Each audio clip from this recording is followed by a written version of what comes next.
Well, hello there, and welcome, folks, to another episode of 162 Times, your daily baseball recap and preview show. I'm your host, Daniel Turner. Great to be with you here. Saturday morning, recapping Friday night's action. Mariners went down to Disneyland, Anaheim, California, the Big A, Angels Stadium, played the stupid Los Angeles Angels. So we'll talk about that game. We'll preview Game 2, which will be going tonight in the same place. And then we'll look around the scoreboard from the majors on Friday night. So let's get right to it. Good news. The Mariners won on Friday night convincingly at times against the Angels, who had just brutalized them the last two series that we played against them. So it was a 9-5 final for your Mariners, which brings them to 69 and 66, second in the American League West. The Angels dropped to 55 and 80, fifth in the AL West. They are last in the Mariners division. George Kirby got the win, 10-10 now, 3.63 ERA. And it was youngster from Italy, from Verona, Italy, Aldegheri, who took the loss. It was his first ever start. He's now 0-1 with a 3.60 ERA. Got roughed up a bit in the first inning, he did, but otherwise was decent. 9 hits for the M's, 9 runs.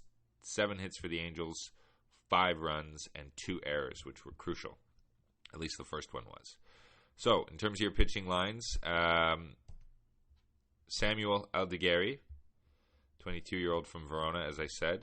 He went 5 innings, 6 hits, 7 runs. Only 2 of them were earned. He walked 2, struck out 3, and gave up a homer.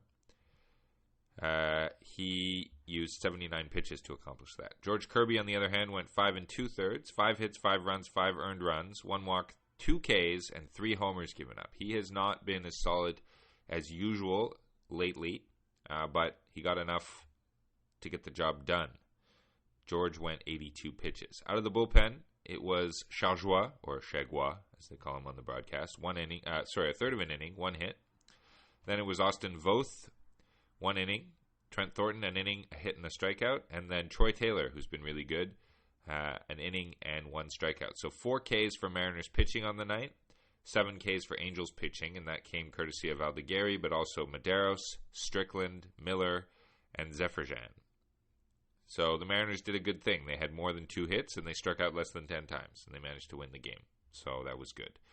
Some good performances from the lineup, which was Crawford, Rodriguez, Rallia, Rosarena, Polanco, Turner, Moore, Garver, and Robles. Mitch Garver impacting the game, actually.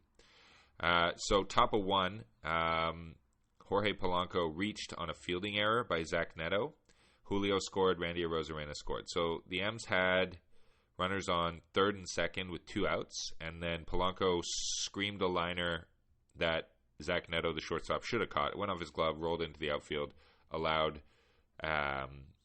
Julio and Randy to score, and thus none of the other runs in the inning were earned because they should have been out of the inning, but that error allowed the other runs to score. Then Mitch Garver doubled. Great piece of hitting right down the line. Doubled in Polanco and Justin Turner and brought Dylan Moore to third. It was really nice to see Mitch contribute to the offense. That made it 4-0. Then Victor Robles singled. No big deal, into center field. Dylan Moore scored. And that was all they got in the inning. So 5-0 coming out of the top of the first. Excellent. Bottom of 1, though, Taylor Ward, 18th of the year, to right field off Kirby. Made it 5-1. Then Nolan Shanuel sac flied in Zach Neto. After a couple walks, that made it 5-2. Top of 4, though, Julio Rodriguez gave us a bit of cushion with his 13th homer of the year, second straight night with a home run. Is Edgar Martinez having a positive influence on Julio? Perhaps.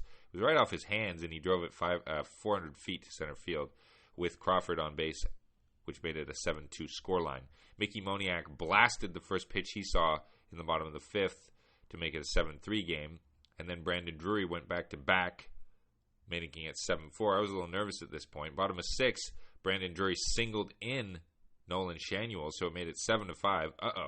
But then, top of 7, Victor Robles with a little nothing swinging bunt down the third baseline, and the pitcher, Hunter Strickland, elected to pick it up. It really looked like it was going to roll foul, but because he picked it up, Jorge Polanco had already streaked home and scored, and it was a fair ball at that point, so the run scored made it 8-5, and Robles got to first on an infield single. In that same inning, they had the bases loaded with less than 2 outs, and Justin Turner, professional hitter, put the ball in play deep, making a sac fly happen, allowing Julio to trot home from third. So that was 9-5. That was your final. And the Mariners' bullpen was good.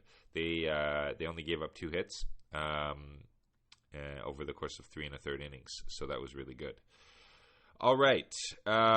Excellent. Got to build on that. Got to demonstrate consistency at this time of the year. It's not just about winning series. It is just about winning series, but they also have to they just have to put the pedal down. So tomorrow night, or tonight rather, Saturday night, August 31st, it'll be Brian Wu going up against Tyler Anderson. So Brian Wu has been exceptional since overcoming his hamstring issues. He's 6-2 with a 2.05 ERA and 68 Ks.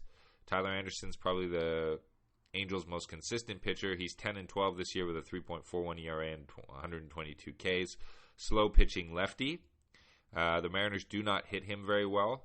J.P. Crawford may be the exception to that. Julio actually tags him a bit, and Justin Turner has seen him a lot and is batting .474 against him with a 1.37 ERA in 38 at-bats. Jeez. So I take that back a little bit. Let's get Turner in the lineup tonight because those numbers against Anderson are solid. This one goes at 9:38 Eastern. Lineups are not out yet, but as I just said, if I was Dan Wilson, I would put Justin Turner in a spot where he can hit a bunch of times that game, hopefully. Okie dokie. All right, so what else happened on Friday night? Well, unfortunately, despite the Astros having a tough matchup, they're playing Kansas City. They won 3-2.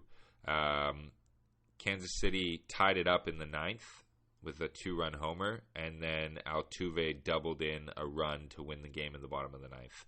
So, bummer. Mariners don't make up any ground. They remain 4 games back of the Astros in the division.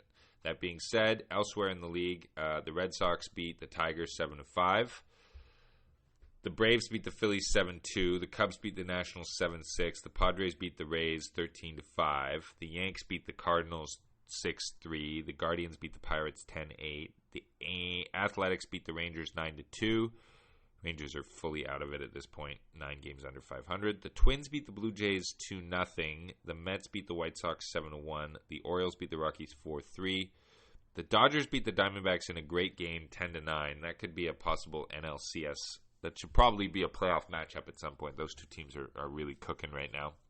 Fighting for the division, actually, but LA does have a lead. The Giants beat the Marlins 3-1. The Brewers beat the Reds 5-4 in a makeup game from April, and then 14-0 in the second game of that little 2-gamer. So the Brewers are still a very good team. All right. That'll do it for us today, but we'll be back Sunday bringing you Saturday's action and teeing up the finale. Look forward to bringing that to you, and have a great weekend.